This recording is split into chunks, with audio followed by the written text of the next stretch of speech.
আজকেও যারা কোরআনকে গালি দিয়েছিল, ইসলামকে গালি দিয়েছে, যারা আলিমদের নামে থানায় গিয়ে লিস্ট দিয়েছে, এদের একটা তালিকা তৈরি করেন, এদেরকে চিহ্নিত করা হবে, এদের জানাজা হবে পড়ার সময়, কিন্তু ওযু হবে না, ওযু হবে না।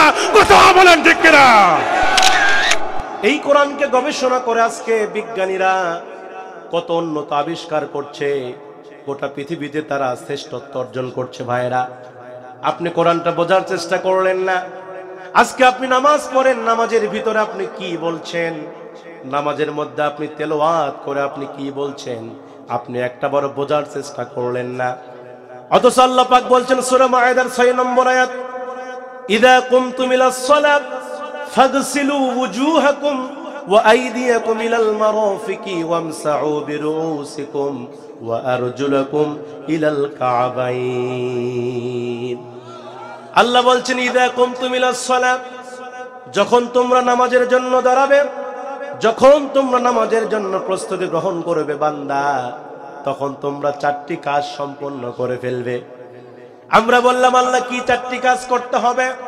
আল্লাহ পাক বলছেন ফাগসিলু ওয়ুজুহাকুম, 1 নম্বর তোমাদের মুখমণ্ডল ধৌত করবে, ওয়া আইদিয়াকুম ইলাল মারাফিক, তোমাদের 2 হাতের কনুসও ধৌত করবে, ওয়ামসাউ বিরুসিকুম, মাথা মেছে করবে, ওয়া আরজুলাকুম ইলাল কাবাইন, পায়ের টাকনু পর্যন্ত ধৌত করবে। এই 4টি ফরজ কাজ যখন তোমার হয়ে যাবে বান্দা, তখন তুমি নামাজের মুসাল্লায় দাঁড়িয়ে যাবে। বান্দা তুমি নামাজের মুসাল্লায় দাঁড়িয়ে যাবে। ইন্নী ওয়াজ্জাহাতু ওয়াজহিয়া লিল্লাযী ফাতারাস সামাওয়াতি ওয়াল আরদ হানিফাও ওয়া মা আনা মিনাল মুশরিকিন।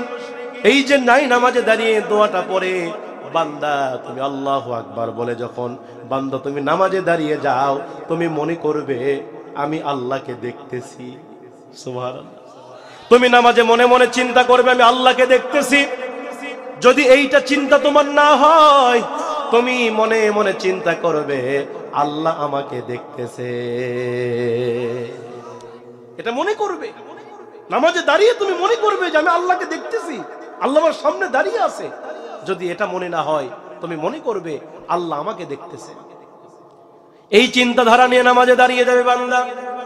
নামাজে দাঁড়ানোর পরে বান্দা তুমি নামাজের ভিতরে যে সূরাতুল ফাতিহা তেলাওয়াত করো, আল্লাহ নবী বলছেন হাদিসে কুদসির মধ্যে এসেছে, আপনি নামাজের ভিতরে প্রত্যেকটা আয়াত তেলাওয়াত করেন আর আল্লাহ পাক তার প্রত্যেকটার জবাব দিয়ে দেয়। সুবহানাল্লাহ বলেন।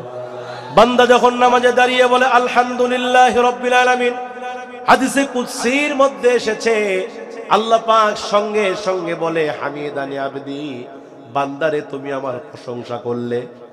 বান্দা যখন বলে আর রহমানির রহিম, আল্লাহ পাক সঙ্গে সঙ্গে বলে আসনা আলাইয়া আবদি, বান্দারে তুমি আমার বরত্ব প্রকাশ করলে। বান্দা যখন বলে মালিক ইয়াউমিদ্দিন, আল্লাহ সঙ্গে সঙ্গে বলে মাজ্জাদানি আবদি, বান্দারে তুমি আমার শ্রেষ্ঠত্ব প্রকাশ করলে। বান্দা যখন নামাজে দাঁড়িয়ে বলে ইয়্যাকা না'বুদু ওয়া ইয়্যাকা নাস্তাঈন, বান্দা যখন নামাজে দাঁড়িয়ে বলে আল্লাহ ইয়্যাকা না'বুদু, আমি তোমার ইবাদত করি, ওয়া ইয়্যাকা নাস্তাঈন, এবং তোমার কাছে সাহায্য চাই, এই কথা যখন বান্দা নামাজে দাঁড়িয়ে বলে, আল্লাহ বলে হাদা বাইনি ওয়া বাইনা আবদি, বান্দারে এটা তোর মাঝে আর আমার মাঝে। আল্লাহু আকবার বলে। বান্দা যখন এখান থেকে নিয়ে ইহদিনাস সিরাতাল মুস্তাকিম থেকে নিয়ে ওয়ালাদ-দাল্লিন পর্যন্ত বান্দা নামাজে যা যা তেলাওয়াত করে, আল্লাহ বলে গোলাম রে তোমার চাইতে দেরি হয় কিন্তু আমার দিতে দেরি হয় না। এই যে নামাজের মধ্যে আমরা আল্লাহর সাথে কথা বলতেছি, আল্লাহ যে আমাদের কথার জবাব দেয়, এটাকে আপনারা জানেন? আপনারা বোঝারও চেষ্টা করেন না যে নামাজের মধ্যে প্রত্যেকটা কথার জবাব আল্লাহ পাক দিয়ে দেয়। সেই আল্লাহকে চেনার জন্য, জানার জন্য পড়তে হবে কোন কিতাব? জোরে বলেন, এই কোরআন পড়তে হবে। আজকে আপনি আল্লাহকে চিনেন নাই। আল্লাহ যে আমাদের রব, আল্লাহ যে আমার সৃষ্টিকর্তা, আমার রিজিক দাতা, আমার আইন দাতা, আমার বিধান দাতা, এইটা আপনি উপলব্ধি করতে পারেন না। কথা বল না কেন? আমার দেশে বহু ধর্মের লোক বসবাস করে। আমার দেশে কিছু ধর্মের ভাইরা বলে আল্লাহকে ভগবান বলে ডাকে। ডাকে কি না? আল্লাহকে কি বলে? ভগবান বলে ডাকে। আবার কিছু ভাইয়ের আল্লাহকে বলে গড। আছে না নাই? আবার কিছু ভাইয়ের আল্লাহকে বলে ঈশ্বর। আচ্ছা বলেন তো, আল্লাহকে ভগবান, গড, ঈশ্বর বলে ডাকলে কি আল্লাহকে পাওয়া যাবে? জোরে কোন আল্লাহকে পাওয়া যাবে? এটা লাগবে না, লাগবে, নিয়ে যান, এটা লাগবে। আল্লাহকে কি পাওয়া যাবে? আল্লাহ বলে আমার নাম হচ্ছে আল্লাহ। আমার নাম কি? আপনি ভগবান নিয়ে গবেষণা করেন। আমি এই ভগবান শব্দ নিয়ে গবেষণা করেছি, রিসার্চ করেছি। এই ভগবান শব্দটাকে ভেঙে ফেলেন একটা একটা করে, দেখবেন কি আপনি পাবেন। ভগবানের যদি আপনি ভবাদ দিয়ে দেন, থাকে শুধু গবান। কি থাকে? জোরে বলেন, কি থাকে? গবান। এই গবান শব্দের অর্থ ডিকশনারিতে পাওয়া যায় না। গবানের যদি আপনি গবাদ দিয়ে দেন, থাকে শুধু বান।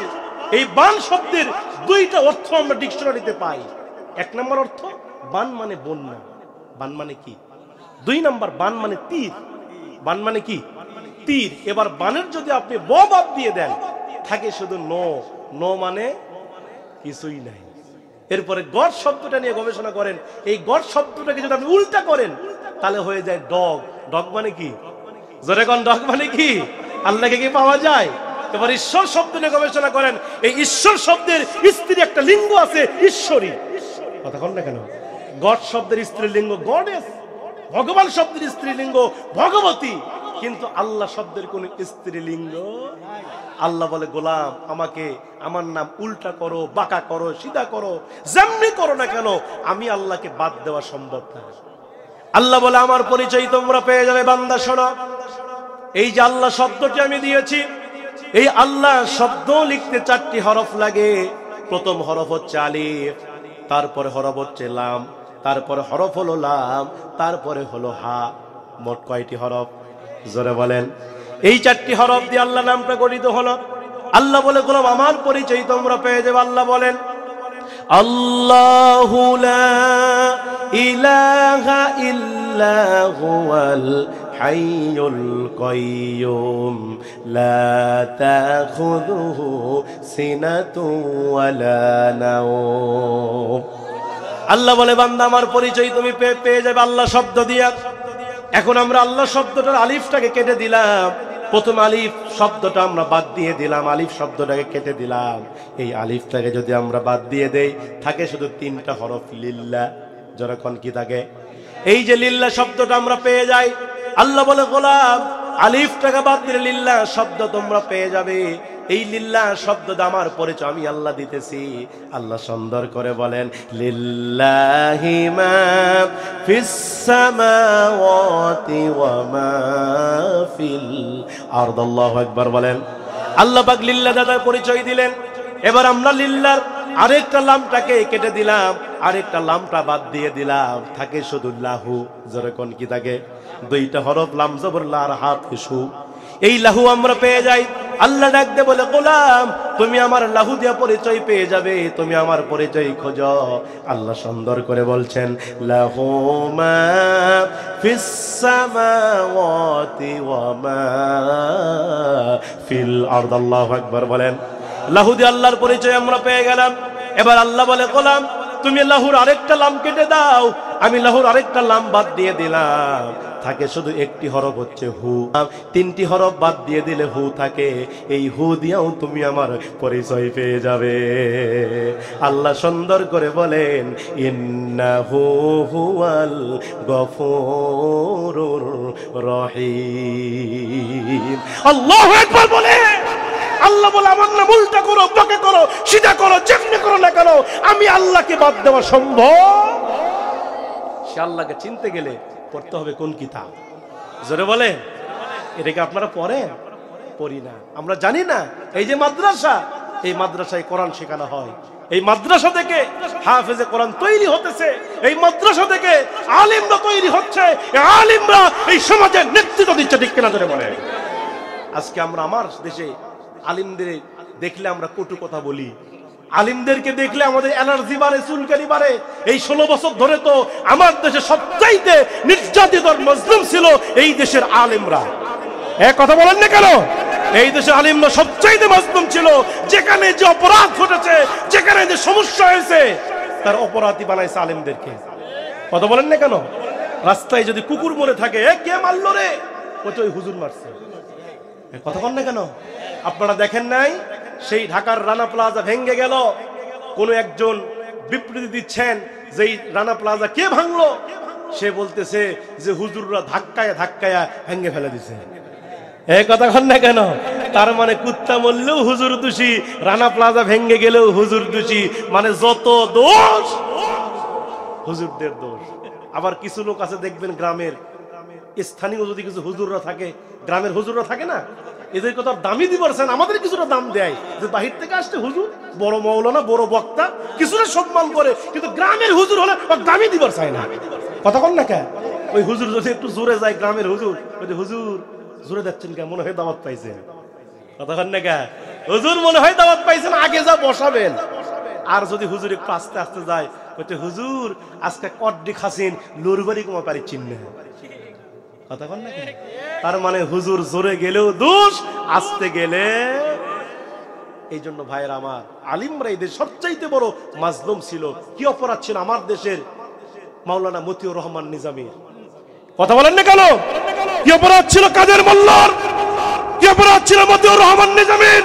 কি অপরাধ ছিল কোরআনের পাখি আল্লামা দেলোয়ার হোসেন সাইদের? কথা বলেন না কেন? আল্লামা সাইদি তো সেই মানুষ ছিলেন যিনি 50 বছর কোরআন বুকে নিয়ে সারা পৃথিবীতে কোরআনের তাফসীর করেছেন, যিনি রাতে অসংখ্য মুসলিমরা কালিমা পড়ে মুসলমান হয়েছে। ঠিক কিনা বলেন? যে আল্লামা সাইদি কোরআনের পাখি, তিনি বীর চট্টলার ময়দানে 5 দিন ধরে কোরআনের তাফসীর করেছে। তার মাহফিলে হাজার হাজার নয় লক্ষ লক্ষ মানুষের সমাগম, তার মাহফিলে তো আল্লাহু আকবার বলে। আল্লামা সাইদি কোরআনকে হাতে নিয়ে বলতেন, এই লক্ষ লক্ষ জনতা আমি সাইদির আকর্ষণে আসে না, এই মানুষগুলো আসে আল্লাহর কোরআনের আকর্ষণে। কথা বলেন না কেন? তার ইমানটা কত দামি ছিল ভাইরা। তিনি মাঝে মাঝেই বলতেন, ভেজা বেড়ালের মতো 500 বছর বেঁচে থাকার লাভ নাই, সিংহের মতো 1 ঘন্টা বাঁচতে চায়। কথা বলেন না কেন? সেই কোরআনের পাখিকেও আমার দেশের স্বৈরাচাররা হত্যা করে ফেলেছে। কথা বলেন না কেন?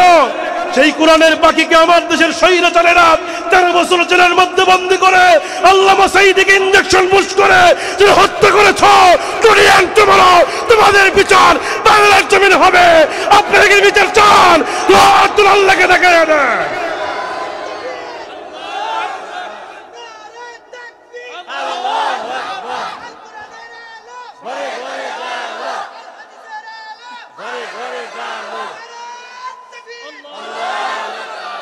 যারা এই দেশের নিরীহ মুসলমানদের উপর অত্যাচার করেছ, নিরীহ আলেমদেরকে ফাঁসির কাস্টে ঝুলিয়ে শহীদ করেছ, প্রত্যেকটার বিচার এই বাংলার জমিনেই হবে।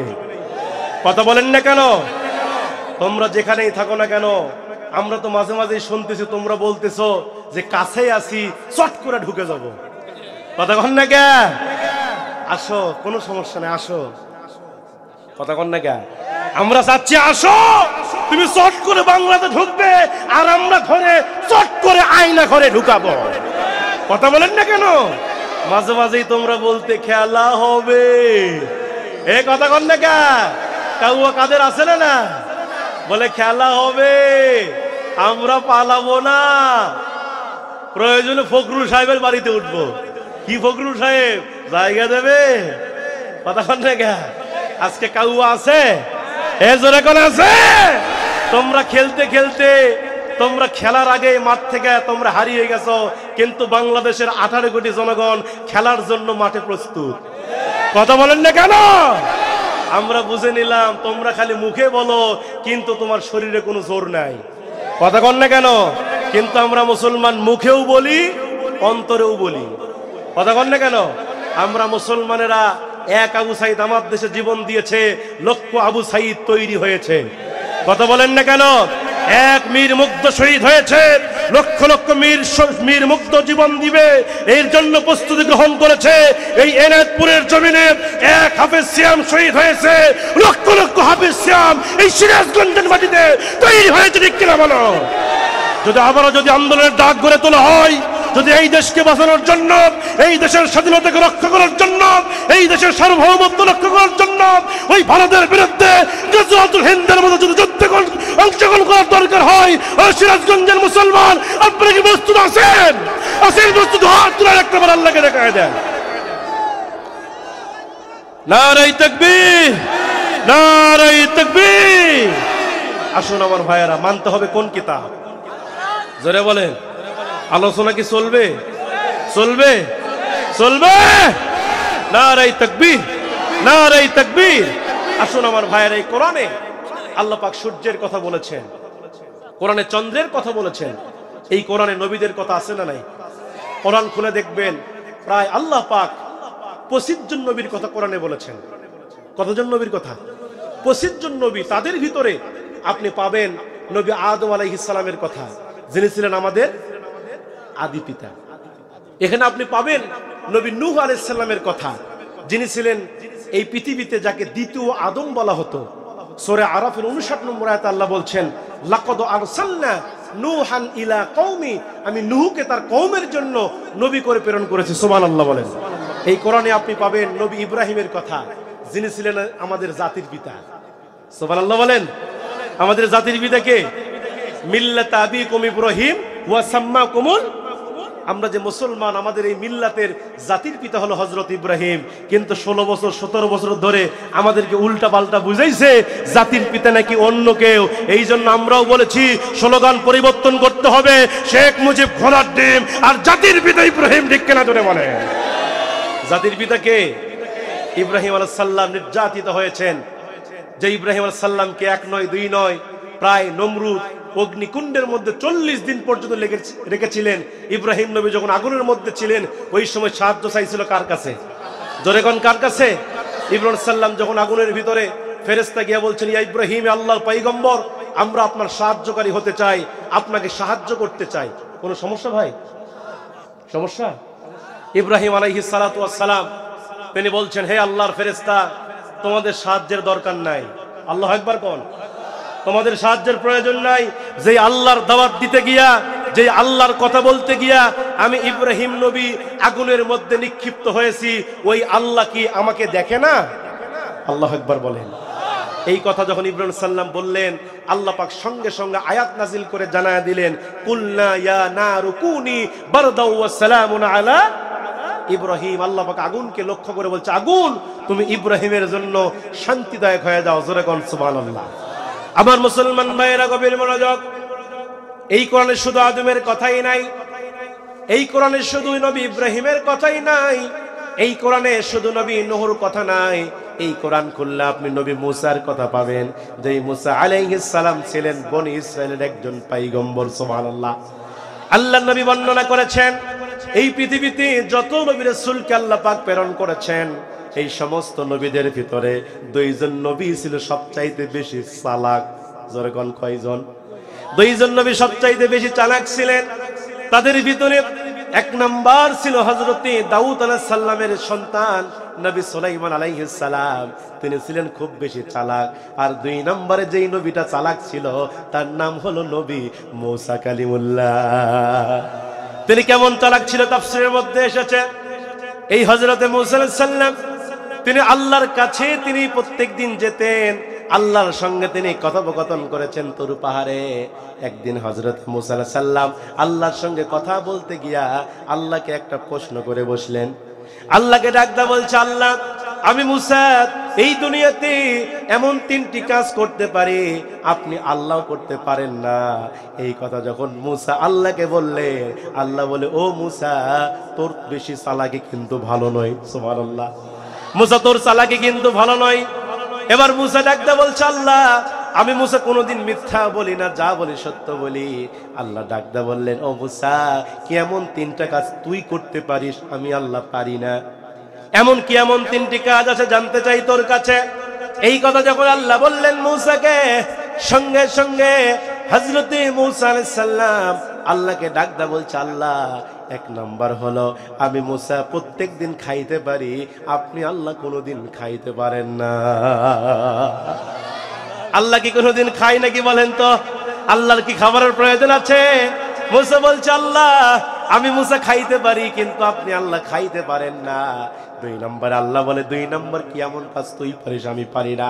এবার হযরত মূসা আলাইহিস সালাম ডাকদা বলে, আল্লাহ, 2 নম্বর হলো আমি মূসা ঘুমাইতে পারি, কিন্তু আপনি আল্লাহ ঘুমাইতে পারেন না।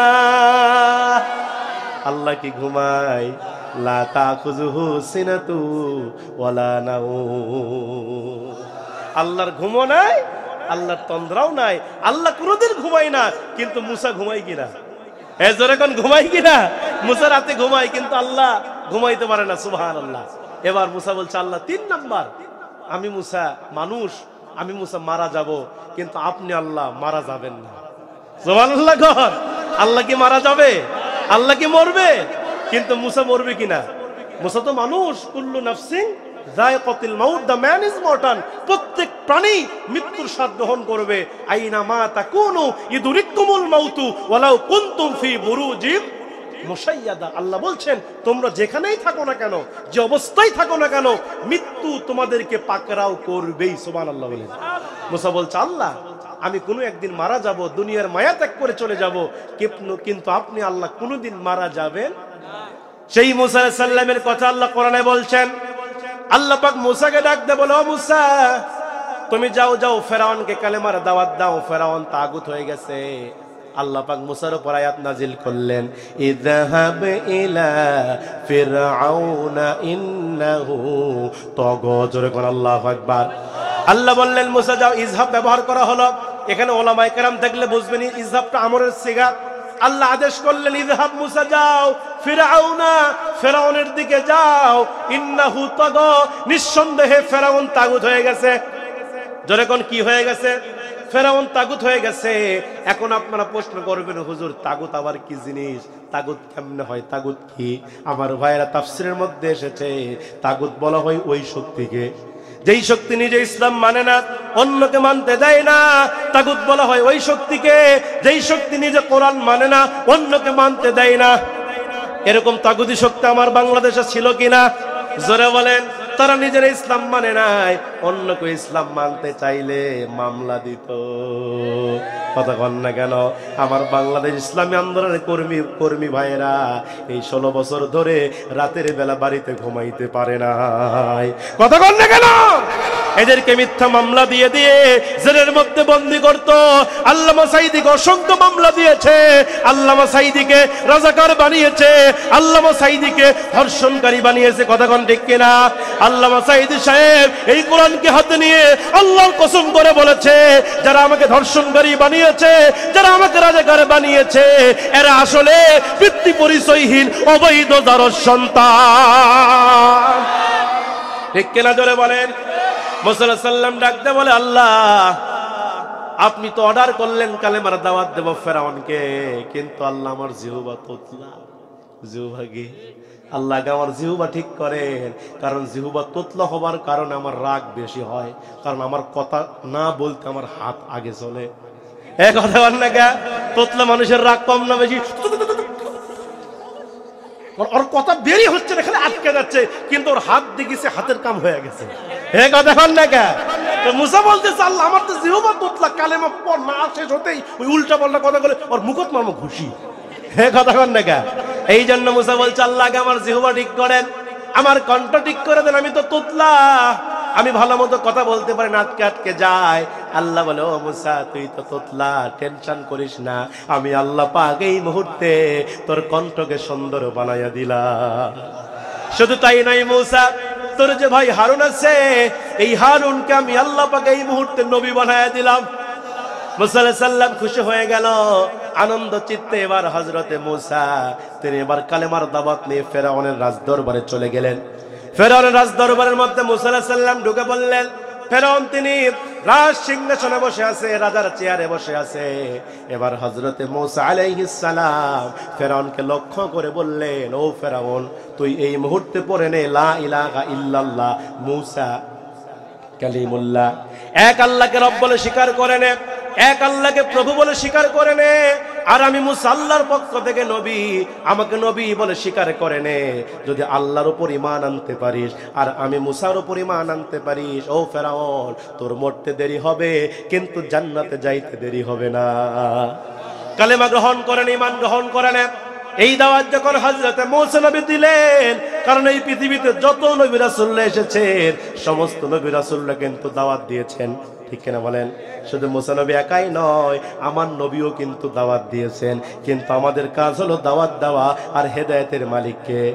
জোরে বলেন, হেদায়েতের মালিক কে? হেদায়েত কোন নবীর হাতে ছিল না, হেদায়েত কোনো বক্তার হাতে নাই, হেদায়েত কোনো আলেমের হাতে নাই।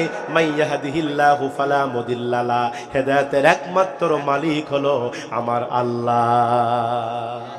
যদি হেদায়েত নবীর হাতে থাকতো তাহলে সবার আগে নবীর চাচা আবু জেহেল হেদায়েত হতো। কথা কন না কেন? কারণ ইতিহাসের মধ্যে আমরা পড়েছি আল্লাহর নবী আবু জেহেলরে একবার নয়, দুইবার নয়, প্রায় 400 বার কালেমার দাওয়াত দিয়েছেন। কতবার? আল্লাহর নবী সকালবেলা ঘুম থেকে উঠেই নবীজির কাজই হলো আবু জেহেলরে কালেমার দাওয়াত দেওয়া। নবীজি একদিন সকালবেলা চলে গেছে চাচা আবু জেহেলের বাড়িতে গিয়ে প্রথমেই চাচাকে সালাম দিল, আসসালামু আলাইকুম। ওই সময় আবু জেহেল তার বাড়িতে বরই গাছ ছিল, বরইগুলো পেরে হাতের মধ্যে বরই নিয়ে সে বরই খাচ্ছে। কি খাচ্ছে? আর আবু জেহেলের একটা রোগ ছিল, ডায়াবেটিস রোগ। আর ডায়াবেটিস রোগীদের তারা কিন্তু বেশি টক খায়। কথা কন না কেন? এই জন্য আবু জেহেল তিনি বরই খাচ্ছিল, তো আল্লাহর নবী গিয়ে তাকে সালাম দিল। কোনো মতে সালামের জবাব দিয়া এবার আবু জেহেল মনে মনে চিন্তা করতে, মোহাম্মদ আজকেও আসছে। এই মোহাম্মদ কেন আসে? কালেমার দাওয়াত নিয়ে। দুনিয়ার কোন উদ্দেশ্যে মোহাম্মদ আসে না। মোহাম্মদ শুধুমাত্র একটা দাওয়াত নিয়ে আসে, লা ইলাহা ইল্লাল্লাহ মুহাম্মাদুর। আজকেও এই মোহাম্মদ কালেমার দাওয়াত নিয়ে আসছে। এবার আবু জেহেল নবীকে দেখে মনে মনে রাগান্বিত হচ্ছে, এই মোহাম্মদ আজকেও আসছে। এবার আল্লাহর নবী খুব ভদ্র মানুষ, শান্ত মানুষ। নবী আমার চাচা আবু জেহেল ডেকে, চাচা আপনি কি খাচ্ছেন? সুবহানাল্লাহ। চাচা আপনি কি খাচ্ছেন? এই কথা যখন আল্লাহর নবী চাচা আবু জেহেলকে বলল, আবু জেহেল রাগান্বিত হয়ে বলতেছে, আমি পাথর খাচ্ছি। কি খাচ্ছি? যেই বলছে আমি পাথর খাচ্ছি, এই কথা বলার সঙ্গে সঙ্গে আবু জেহেলের হাতের বরই, গাছের বরই পাথর হয়ে গেছে। আল্লাহু আকবার বলেন। তার হাতের বরই, গাছের বরই কি হয়ে গেছে? পাথর হয়ে গেছে। আর এই পাথরের গায়ে সুন্দর করে লেখা আছে, লা ইলাহা ইল্লাল্লাহ মুহাম্মাদুর। আল্লাহর নবী তখন হিকমত করে, নবীজি একটু কৌশলে আবু জেহেলের ডাক দেয়, বলে, চাচা ওই যে পাথরের গায়ে কি লেখা আছে আমার একটু পড়ে শোনান তো। কারণ আবু জেহেল আরবি জানতো কিনা? যেরকম জানতো কিনা? কারণ তারা তো আরবি ভাষাভাষীরই মানুষ, তাদের মাতৃভাষাই হলো আরবি, তিনি আরবি জানতেন। এবার আল্লাহ নবী যখন হিকমত করে যখন চাচা আবু জেহেলকে বলছে, চাচা ওই যে দেখেন তখন কি লেখা আছে। আবু জেহেল তখন পাথরের দিকে তাকালেন, তাকায়া দেখতে পেলেন ওখানে লেখা আছে, লা ইলাহা ইল্লাল্লাহ মুহাম্মাদুর, মানে আল্লাহর নাম আর নবীর নাম। এটা দেখার পরে আবু জেহেল অনেকক্ষণ পরে বলতেছে, মোহাম্মদ ওখানে লেখা আছে উই আর তুই। ওই মানে আর তুই মানে? তারপরও কালেমা পড়ে। এখান থেকে বোঝা যায় হেদায়েতের মালিক কোনো মানুষ না, হেদায়েতের একমাত্র মালিককে। আরো বুঝতে পারবেন, সামনের দিকে আছেন, ক্লিয়ার করে দিই। নবীজির আরেকজন চাচা ছিল, নাম ছিল আবু তালেব। আল্লাহ নবীকে তার জীবনের চাইতে বেশি ভালোবাসতেন আবু তালেব। আল্লাহ নবীকে এত পরিমাণ ভালোবাসা দিয়েছে, যদি বাজারে গিয়ে নতুন পোশাক কিনতেন, আগে আমার নবীজির জন্য পোশাক কিনতেন। যদি বাড়িতে ভালো খাবার রান্না করেছেন, আবু তালেব আমার নবীকে আগে ভালো খাবারগুলো খাইয়ে দিয়েছেন। আমার নবীকে জীবনের চাইতে বেশি ভালোবেসেছেন। সেই আবু তালেব চাচা যখন মারা যাবে, মারা যাওয়ার সময় আল্লাহর নবী আবু তালেবের শিয়রের পাশে তিনি বসে আছেন আর বলছেন, চাচা গো আপনি তো আমার সবচাইতে বেশি ভালোবেসেছেন, আপনি এই মুহূর্তে দুনিয়া থেকে বিদায় নিয়ে চলে যাবেন। চাচা আপনি তো ঈমান গ্রহণ করেন নাই, আপনি মৃত্যুর আগে একটাবার শুধু পড়েন লা ইলাহা ইল্লাল্লাহ মুহাম্মাদুর রাসূলুল্লাহ। এটা আপনাকে পড়তে হবে না, শুধু আপনি এক আল্লাহর উপর ঈমান আনেন, এক আল্লাহকে বিশ্বাস করে ফেলেন, এক আল্লাহর প্রতি ঈমান আনেন। আমার উপর ঈমান আপনাকে আনতে হবে না, যদি আপনি আল্লাহর উপর ঈমান আনেন, ও চাচা আমি কথা দিলাম কাল কিয়ামতের ময়দানে আল্লাহর সঙ্গে ঝগড়া করে হলেও আপনার জান্নাতের মধ্যে নিয়ে যাব। এই কথা যখন আমার নবী চাচা আবু তালেবরে বললেন, এই কথা বলার সঙ্গে সঙ্গে আবু তালেবের শেওরের পাশে বসেছিল আবু জেহেল, আবু লাহাব, ওয়ালিদ ইবনে মুগিরা। এই মক্কার এই বড় বড় কাফেররা আবু তালেবকে লক্ষ্য করে বললেন, ও আবু তালেব তুমি কি মরার ভয়ে, তুমি কি মৃত্যুর ভয়ে মুহাম্মাদের ধর্ম গ্রহণ করবা নাকি? তুমি কি মরার ভয়ে বাপদাদার ধর্মের উপরে চুনকালি মাখবা নাকি? তুমি কি মৃত্যুর ভয়ে মুহাম্মাদের ধর্ম গ্রহণ করবা নাকি? এই কথাগুলো যখন মক্কার কাফেররা বলল, আবু তালেব তখন কালেমা না পড়ে দুনিয়া থেকে বিদায় নিয়ে চলে গেল। আবু তালেব তার কালেমা নসিবে জুটল না, আবু তালেব কালেমা পড়তে পারলো না। যখন আবু তালেব দুনিয়া থেকে বিদায় নিয়ে চলে গেল, আল্লাহ পাক মুহূর্তের মধ্যে আয়াত নাজিল করে জানায়া দিলেন, ইন্নাকা লা তাহদি মান আহাবাবতা ওয়ালাকিন্নাল্লাহা মান ইয়াহদি মান ইয়াশা। জোরে বলেন আল্লাহু আকবার। আল্লাহ পাক তখন আয়াত নাজিল করে জানায়া দিলেন, হে নবী, আপনি যাকে চাইবেন আপনি তাকে হেদায়েত দিতে পারবেন না, আমি আল্লাহ যাকে চাইবো তাকে হেদায়েতের মালিক বানায়া দে। তাহলে এখান থেকে বোঝা গেল হেদায়েতের মালিক কে? জোরে কোন মালিক কে? এবার নবী মুসা আলাইহিস সালাম ফেরাউনকে তিনি কালেমার দাওয়াত দিলেন, হে ফেরাউন, তুমি এই মুহূর্তে পড়ে নাও লা ইলাহা ইল্লাল্লাহ। মুসা ফেরাউনের এই কালেমার দাওয়াত যখন তার কানে পৌঁছে গেল, ফেরাউন তখন ডাক দেয় বলে, হে মুসা, হে মুসা, তোর কালেমার দাওয়াত বন্ধ কর, তোর কালেমার দাওয়াত বন্ধ করে দে। ফাকালা আনা রাব্বুকুমুল আলা, আমি তোর খোদা। নাউজুবিল্লাহ কবেন না, আমি তোর খোদা, আমি তোর রব, তুই আমার রব বলে মান। মুসা বলছে, না, কখনো সম্ভব না, তুমি আমার রব হতে পারো না, আমার রব হচ্ছেন কে? আমার রব কে? তিনি একমাত্র আমার রব, তুমি আমার রব হতে পারবে না, তুমি তো একদম সৃষ্টি মাত্র, স্রষ্টা আল্লাহ। এই কথা যখন মুসা আলাইহিস সালাম ফেরাউনকে লক্ষ্য করে বললেন, ফেরাউন তখন রাগান্বিত হয়ে গেল। ফেরাউন তখন রাগান্বিত হয়ে গেল। তাফসীর ইবনে কাসির আসছে, ফেরাউন রেগে গেলেন। রেগে যাওয়ার পরে এবার হযরতে মূসা নবীকে লক্ষ্য করে বলছে, ও মূসা, তুই যদি আমারে খোদা হিসাবে না মানিস, এই মুহূর্তে আমি তোরে দুনিয়া থেকে বিদায় করে ফেলব, আমি তোরে দুনিয়া থেকে বিদায় করে ফেলব, তোরে আমি হত্যা করে ফেলব। এই কথা যখন ফেরাউন মূসাকে লক্ষ্য করে বললে, আল্লাহর পয়গম্বর মূসা ডাক দেয় বলে, ও ফেরাউন, তুমি আমারে কখনো মারতে পারবা না, কারণ বাঁচানোর মালিক কে? জোরে বলেন, বাঁচানোর মালিক কে? হযরতে মূসা আলাইহিস সালাম তিনি তাই বললেন, তুমি আমারে মারতে পারবে না, আল্লাহ আমারে বাঁচায়া দিবে। এই কথা যখন মূসা আলাইহিস সালাম বললেন, ফেরাউন তিনি আরো রাগান্বিত হয়ে গেল। ফেরাউন যখন রাগান্বিত হয়ে গেছে, এমন সময় তিনি সৈন্যবাহিনী তৈরি করলেন, হাজার হাজার সৈন্যবাহিনী তৈরি করলেন। সৈন্যবাহিনী তৈরি করা যখন কমপ্লিট হয়ে গেছে, এবার ফেরাউন মূসা নবীকে মারার জন্য আক্রমণ করবে। এবার হযরতে মূসা আলাইহিস সালামকে যখন মারা হবে, এবার মূসা আলাইহিস সালাম তিনি তার উম্মতদেরকে এক জায়গায় করলেন।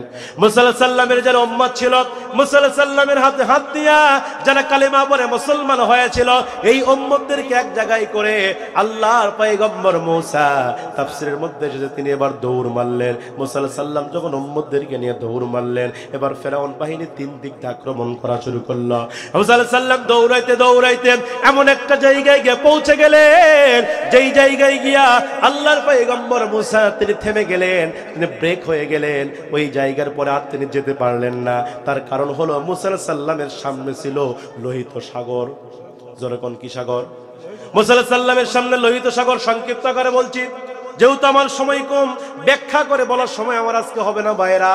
এবার হযরতে মূসা আলাইহিস সালাম তিনি যখন লোহিত সাগরের সামনে গিয়ে ব্রেক হয়ে গেলেন, তিনি যখন থেমে গেলেন, এবার মূসা আলাইহিস সালামের উম্মত যারা ছিল এরা ডাক দিয়ে বলে, আল্লাহর পয়গম্বর মূসা, আজকে বুঝি আমরা ধরা পড়েই গেলাম, আজকে আমরা কোথায় পালাবো? ফেরাউন বাহিনী তো আমাদেরকে তিন দিক দিয়ে আক্রমণ করেছে। আমরা যদি ডান দিকে যাই ফেরাউন বাহিনী ধরে ফেলবে, যদি আমরা বাম দিকে যাই সেখানেও তারা ধরে ফেলবে, যদি আমরা পিছন দিকে যাই ফেরাউন ধরে ফেলবে, আর সামনে হলো আমাদের লোহিত সাগর। আজকে আমরা কোন দিকে যাব, কোথায় পালাবো? মূসা আলাইহিস সালামের উম্মতরা বলছে, মূসা পয়গম্বর, আজকে তো আমরা পালানোর মতো কোনো জায়গা নাই, বুঝি আজকে আমরা ধরা পড়েই গেলাম, আজকে হয়তো তাদের হাতে আমরা ধরা পড়েই যাব। এই কথা যখন উম্মতরা বলতেছিল, আল্লাহর পয়গম্বর মূসা ডাক দেয় বলে, উম্মতরা রে, তোমরা টেনশন করো না, চিন্তা করো না, আমাদের সাথে আল্লাহ রব্বুল আলামিন আছে। আমাদের সাথে কি আছে?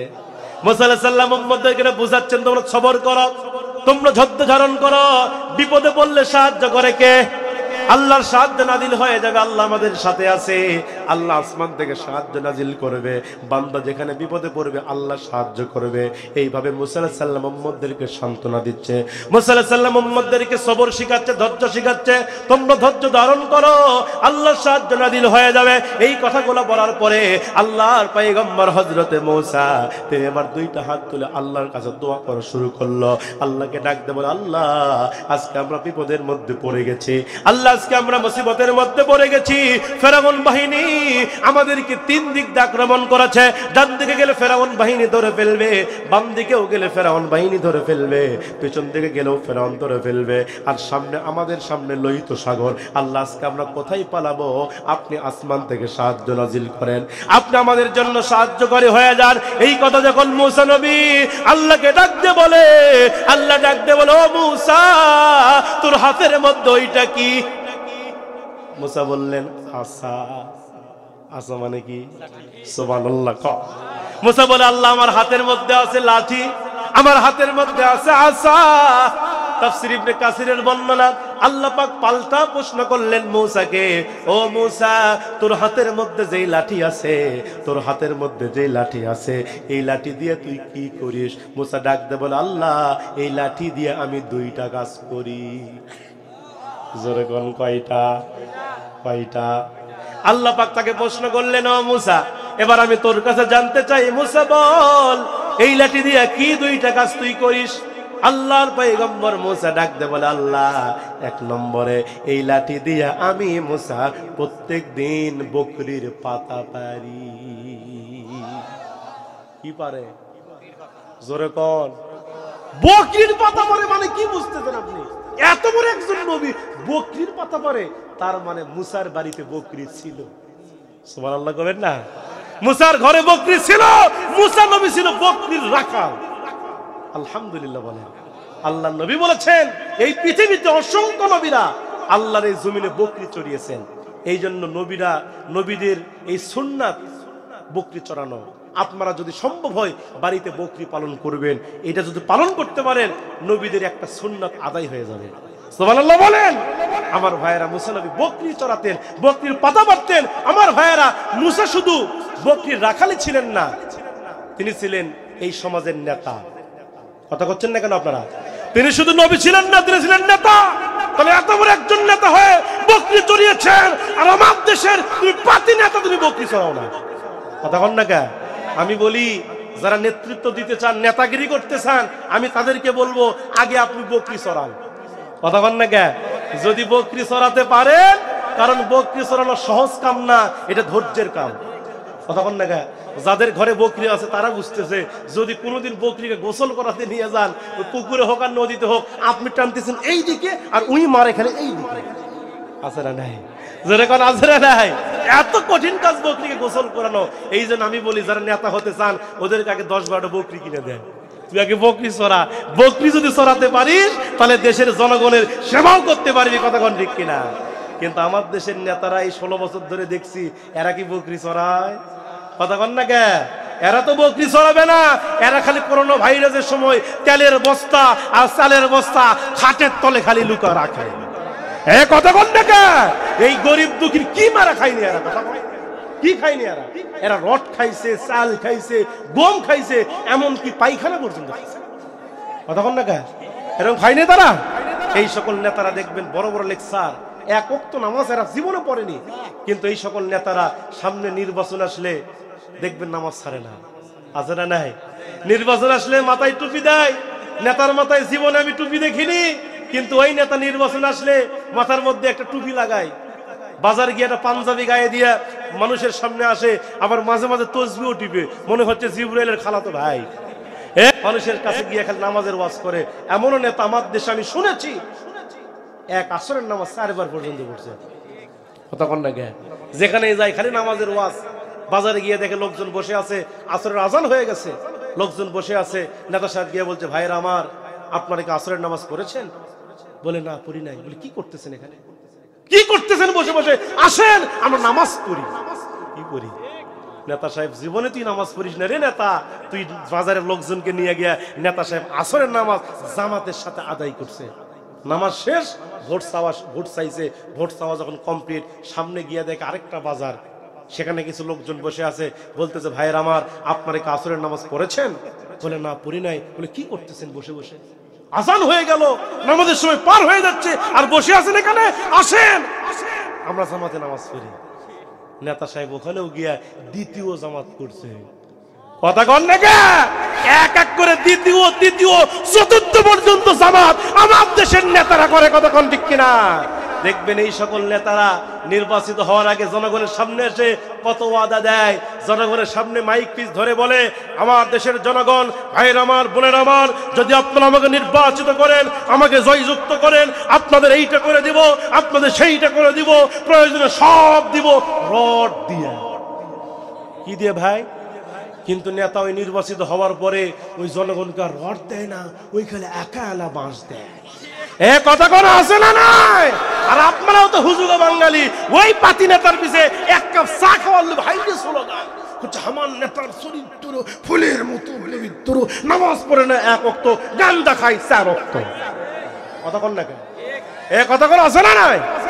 এই জন্য ভাইয়ের আমার, আপনারা হুজুগে বাঙালি হলে চলবে না, আপনাদেরকে সজাগ দৃষ্টিতে আপনাদের থাকতে হবে, বিবেকটাকে কাজে লাগান। এই দেশে আমরা বহু বছর ধরে দেখলাম চাচার শাসন চলেছে, এই দেশে বুবুর শাসন চলেছে, এই দেশে ভাবির শাসন চলেছে। ও বাংলাদেশের মুসলমান, আমরা বহু শাসন তো দেখলাম, বহু তন্ত্র মন্ত্র দেখলাম, মানব রচিত আইন দিয়ে এই দেশের জনগণের ভাগ্য খুলতে পারেন নাই, এই দেশের জনগণের মুক্তি খুলতে পারেন নাই। একবারের জন্য আল্লাহর এই কোরআনটা আমরা পার্লামেন্টে দেখতে চাই। আপনারা কি দেখতে চান? আল্লাহকে একবারের জন্য দেখা যায় না।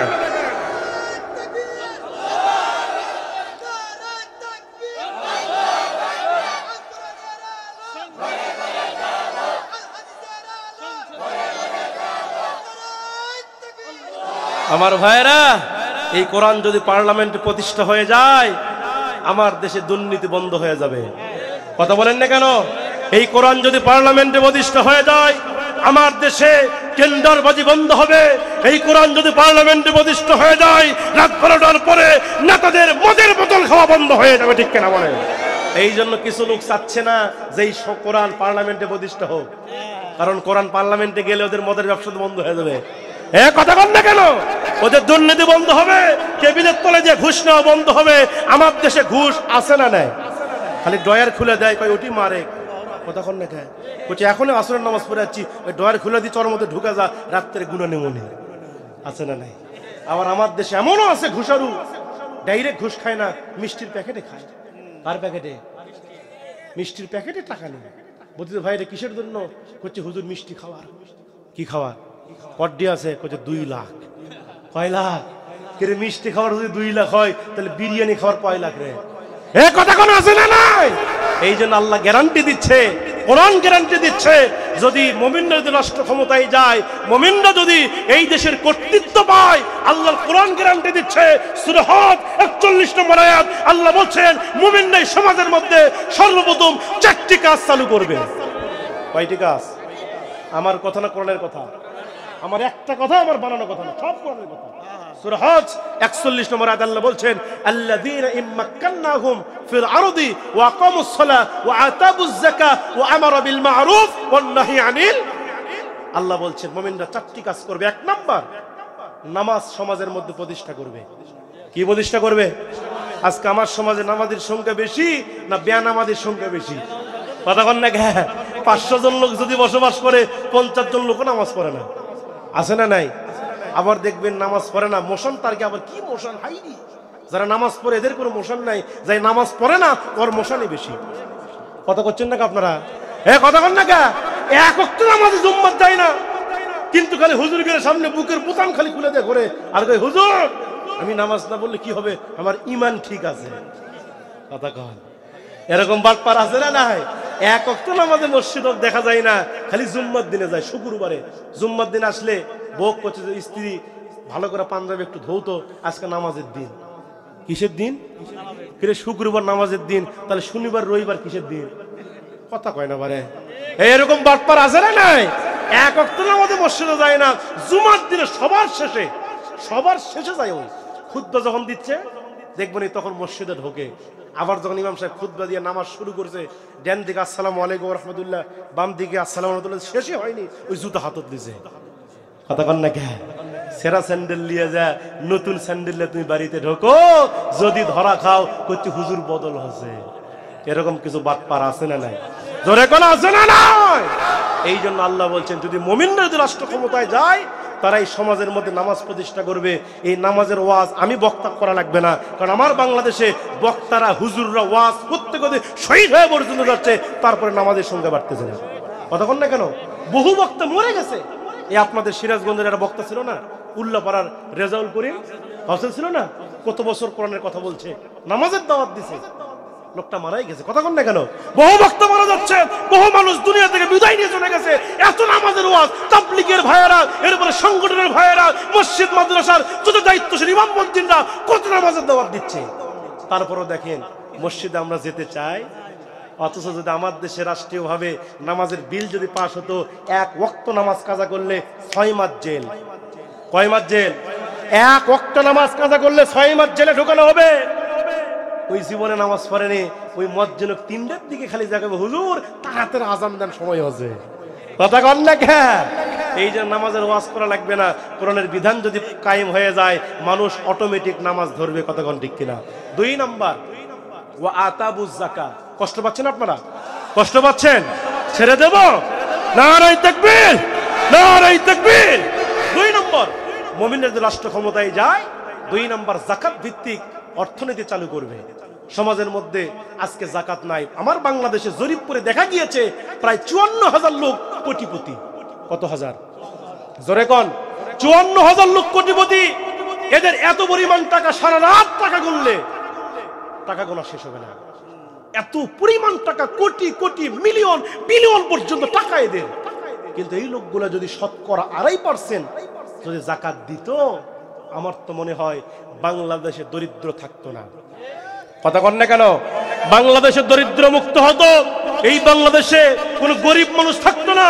কিন্তু এই সকল নেতারা টাকার পাহাড় জমিয়েছে, কিন্তু টাকার হিসাব করে 2.5% যাকাত এরা দিতে চায় না। কথা কন ঠিক কিনা?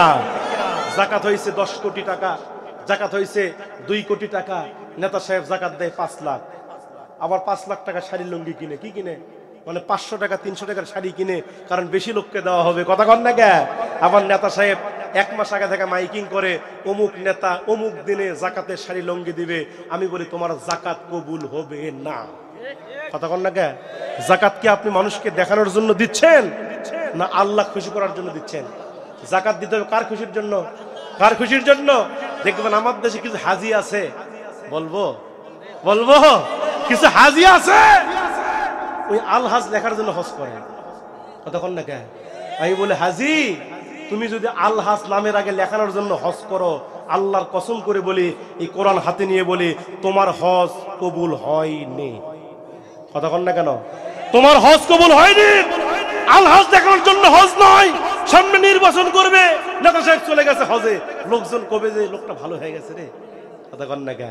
এরকম মানুষকে দেখানোর জন্য হাজি আলহাজ লোক আছে না নাই? আল্লাহ বলে, বান্দারে তোমার প্রত্যেকটা কাজ আমার খুশির জন্য করো। কুল ইন্না সলাতি ওয়া নুসুকি ওয়া মাহইয়ায়া ওয়া মামাতি লিল্লাহি রাব্বিল আলামিন। আল্লাহ নবীকে শিখিয়ে দিয়েছেন, নবী হে আপনি বলেন, নিশ্চয় আমার নামাজ, আমার কুরবানি, আমার বেঁচে থাকা, আমার মরে যাওয়া কার জন্য? কার জন্য? মান আহাব্বা লিল্লাহ, আমি আপনাকে ভালোবাসি আল্লাহর জন্য। ও আবগাদা লিল্লাহ, কাউকে আপনি ঘৃণা করবেন আল্লাহর জন্য। ও আতা লিল্লাহ, কাউকে দান করবেন আল্লাহর জন্য। ও মানআ লিল্লাহ, কাউকে দান করা থেকে বিরত থাকবেন কার জন্য?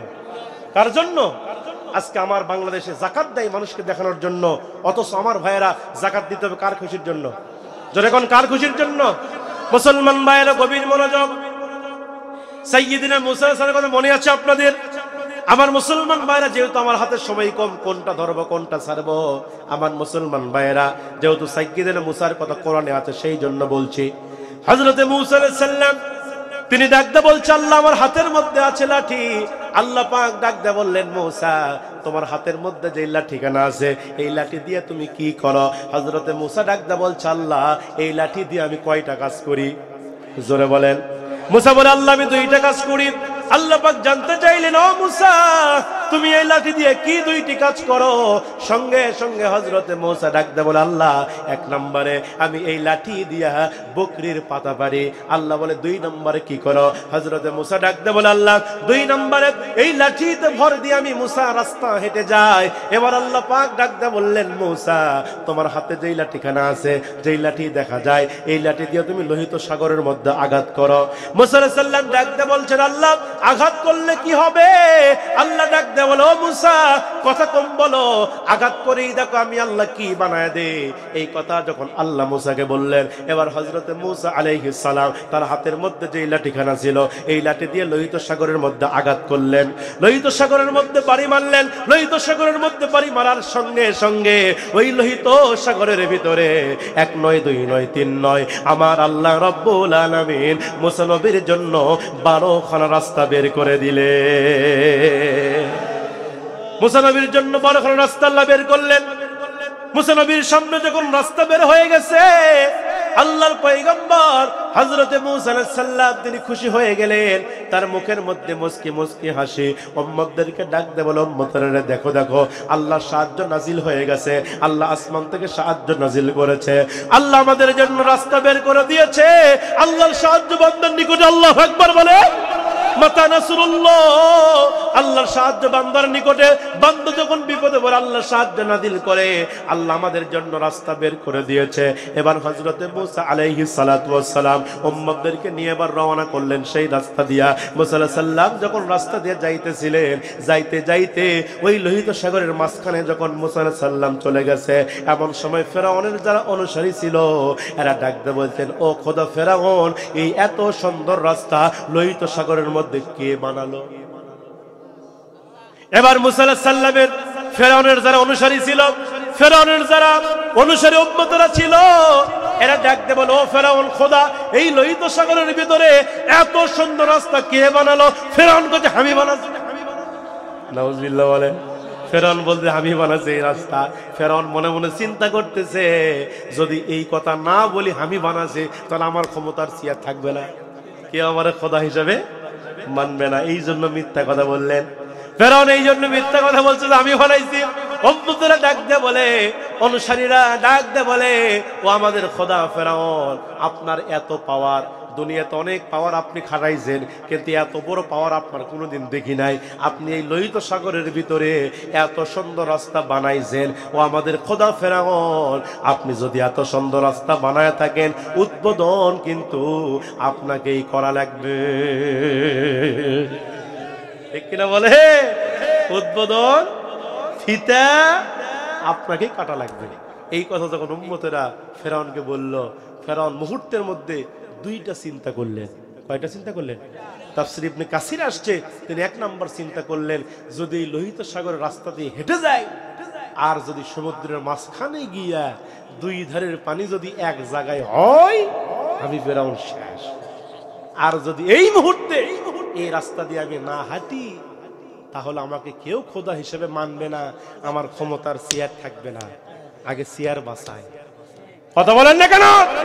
প্রয়োজনে ছাত্র জনতার বুকে গুলি মেরে ছাত্রদেরকে হত্যা করে ফেলো, লাশের পর লাশ ফেলে দাও, রক্তের বন্যা বয়ে দাও, তারপর আমারে 41 সাল বন্ধ থাকতে হবে। আল্লাহ বলে, বেশি বার পারিস না। 41 কেন, 2024 সালেই তোর ব্যাটারি ফিউজ হয়ে যাবে। কথা বলেন না কেন? কম চেষ্টা করছিল ক্ষমতায় থাকার জন্য। কথা বল না কেন? যেদিন লং মার্চ টু ঢাকা, যেদিন 5 আগস্ট বাংলাদেশের ছাত্র জনতা যেদিন সেই ঢাকাতে গিয়েছিল, ওই সময় এই স্বৈরাচার ফ্যাসিবাদী হাসিনা সে সেনাপ্রধানদেরকে চাপ প্রয়োগ করেছিলেন আর বলেছিলেন, প্রয়োজনে ছাত্রদেরকে শেষ করে দাও, লাশের পর লাশ ফেলে দাও, রক্তের বন্যা বয়ে দাও, তারপর আমাদের ক্ষমতার চেয়ারে টিকে থাকতে হবে। সেনাপ্রধানরা বলছে, না, এটা আমাদের পক্ষে সম্ভব না। কয়জন রে গুলি মারবো? একজন রে গুলি মারলে আরেকজন গুলির সামনে বুক পেতে দেয়। আল্লাহু আকবার বলেন। কয়জনের বুকে গুলি চালাবো? একজনের বুকে গুলি মারলে আরেকজন যুবক এসে গুলির সামনে আল্লাহু আকবার বলে দাঁড়িয়ে যায়। কয়জনে মানবো? সুতরাং পরিবেশ আমাদের অনুকূলে নাই। কোটি কোটি ছাত্র জনতা আজকে ঢাকাতে হাজির। আপনি পদত্যাগ করেন। ফ্যাসিবাদী সরকার সেদিন বলেছিল, আমার একটু সময় দেন, 2 দিন সময় দেন, আমি একটু চিন্তা করি। সেনাপ্রধানরা বললেন, 2 দিন কেন, আপনাকে সময় দিলাম 45 মিনিট। কত মিনিট? জোরে কোন, কত মিনিট? আপনাকে সময় দেওয়া হলো 45 মিনিট।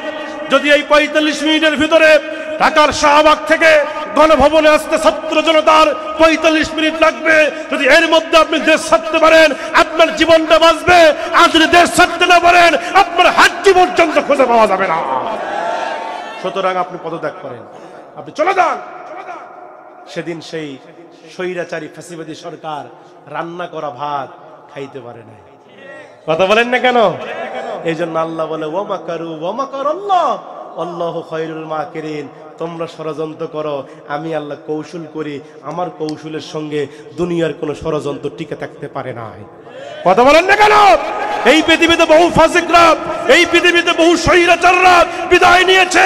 আমরা তো মনে করেছিলাম এই ফ্যাসিবাদী সরকারে হাসিনা না মরা পর্যন্ত ক্ষমতা ছাড়বে না, কিন্তু আল্লাহ পাক দেখিয়ে দিল যে এই যে জামাত করতে পারে নাই, যেটা বিএনপি করতে পারে নাই, যেটা জাতীয়বাদী করতে পারে নাই, চরমোনাই করতে পারে নাই, এই দেশের যুবক ছাত্র জনতা সেটা করে দেখিয়ে দিয়েছে। ঠিক কিনা বলেন? সুতরাং এই দেশের যুবকরাই হলো আমাদের সম্পদ। কথা বলেন না কেন? স্বৈরাচার যত বড় হয়, জালিম যত বড় হয়, তাকে মারার জন্য হাতিয়ার তত ছোট হয়। কথা বলেন না কে? সামান্য ক্লাসে 8 পড়ে, 9 পড়ে, ইন্টারমিডিয়েটে পড়ে, অনার্সে পড়ুয়া ছাত্ররা তাদের তোপের মুখে এই ফাঁসিবাদী সরকার টিকে থাকতে।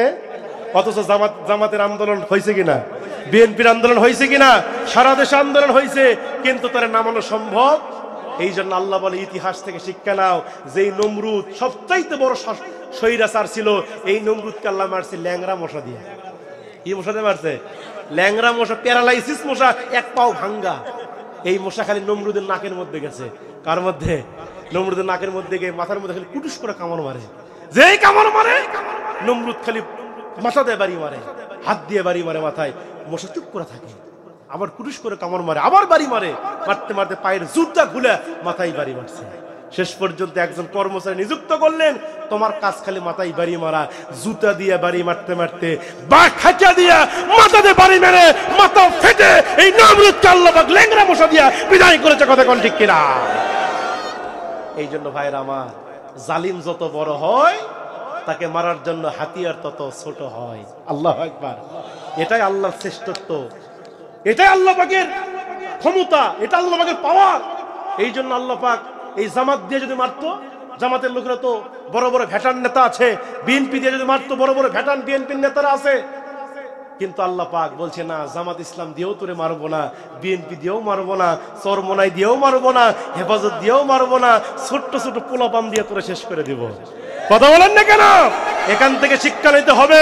আবার যদি কোনো ফাঁসিবাদী সরকার এই স্বৈরাচারের দোষর হয়ে আমার দেশে কোরআন বিদ্বেষী, ইসলাম বিদ্বেষী ষড়যন্ত্র করে, বাংলাদেশের মুসলমান প্রয়োজনে আবার আন্দোলন করবে, এদেরকে ক্ষমতার চেয়ার থেকে নামাবে। কথা কোন ঠিক কিনা? সুতরাং এই দুঃসাহস আর কেউ দেখাবেন না। যারাই ক্ষমতায় যান এই দুঃসাহস কখনো দেখাবেন না। ছাত্র জনতা যত ভালো আবার তত খারাপ। কথা বলেন না কেন? এবার ফেরাউন বলতেছে, যদি আমি এই রাস্তা দিয়ে এই মুহূর্তে হেঁটে না যাই, আমার খোদাগিরি টিকবে, ক্ষমতার চেয়ার থাকবে। এবার ফেরাউন সিদ্ধান্ত নিল, পরে যা হয় হোক, আগে আমি এই রাস্তা দিয়ে রওনা করব।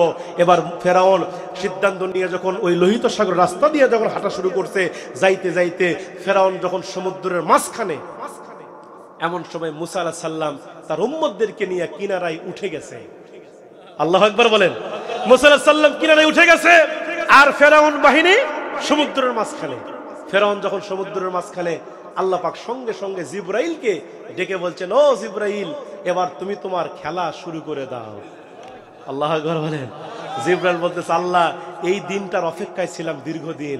আল্লাহ আজকে আমি এমন খেল দেখাবো, আগে খেলছি কোয়ার্টার ফাইনাল, আগে খেলছি সেমিফাইনাল, আজকে আমি ফেরাউনের সঙ্গে ফাইনাল ম্যাচ খেলবো। আল্লাহু আকবার বলে। জিবরাইল এবার ফেরাউনের সঙ্গে খেলা শুরু করলো। দুই ধারে পানি দিয়ে খালি সাঁটা মারে। ফেরাউনের নাকের মধ্যে পানি, মুখের মধ্যে পানি। যখন পানি খায় আর নাকের মধ্যে পানি ঢোকে, ফেরাউন পানি খাইতে খাইতে ডেকে ডেকে বলছে, আল্লাহ আমি আপনার উপর ঈমান আনলাম। আল্লাহ বলে, এখন খেলার নাম, খেলার নাম। আমার বাংলাদেশে কুখ্যাত নাস্তিক ছিল, যারা আজানকে গেলে দিত, কোরআনকে গেলে দিত। মসজিদ থেকে আজান দিলে নাস্তিক বলতো, কাকের যাদের কাক কাক কর, তোদের কাক কাক আওয়াজ ভালো লাগে, মজ্জিন সাহেবের আজান ভালো লাগে না। নাউজুবিল্লাহ বলেন। নাম ছিল কবি শামসুর রহমান। এই নাস্তিক যেদিন মারা গেছে, মারা যাবার পরে স্থানীয় ইমাম সাহেবের কাছে আনলেন, লাশ এনে বলতে, হুজুর আপনাকে জানাজার নামাজ পড়াতে হবে। হুজুর তখন মনে মনে চিন্তা করলেন, যেই লোকটা সারা জীবন আজানের বিরুদ্ধে কথা বলেছে, আজানকে গালি দিয়েছে, আমি একজন মসজিদের ইমাম হয়ে এই নাস্তিকের জানাজা কেমনে পড়াবো? কথা বল না কেন? ইমাম সাহেব তখন মনে মনে চিন্তা করলেন, না, আমার দ্বারা এর জানাজা হবে না, আমি একটু হিকমত প্রয়োগ করব। কোরআনে হিকমত আছে না নাই? জোরে কোন আছে না নাই? আল্লাহ বলেন যদি ডাইরেক্ট মার দিবার না পারো তাহলে অ্যাঙ্গেলে মার দাও। আল্লাহু আকবার বলেন। ইমাম সাহেব তখন একটু হিকমত প্রয়োগ করে লোকজনকে লক্ষ্য করে বলছে, ভাইয়েরা আমার দেখেন, আমি তো জানাজার নামাজ পড়ানোর জন্য এসেছেন, আমি তো পড়াতে ইচ্ছুক, কিন্তু আমার একটা সমস্যা আছে। বলে, হুজুর আপনার কি সমস্যা? বলে, দেখেন কয়েকদিন ধরে আমার ওযু থাকতেছে না। কি থাকতেছে না? লোকজন বলে, হুজুর আপনার সমস্যা তো জটিল, মারাত্মক সমস্যা, আপনার ওযু থাকতেছে না মানে কি? তাহলে তো আপনার জানাজা হবে না।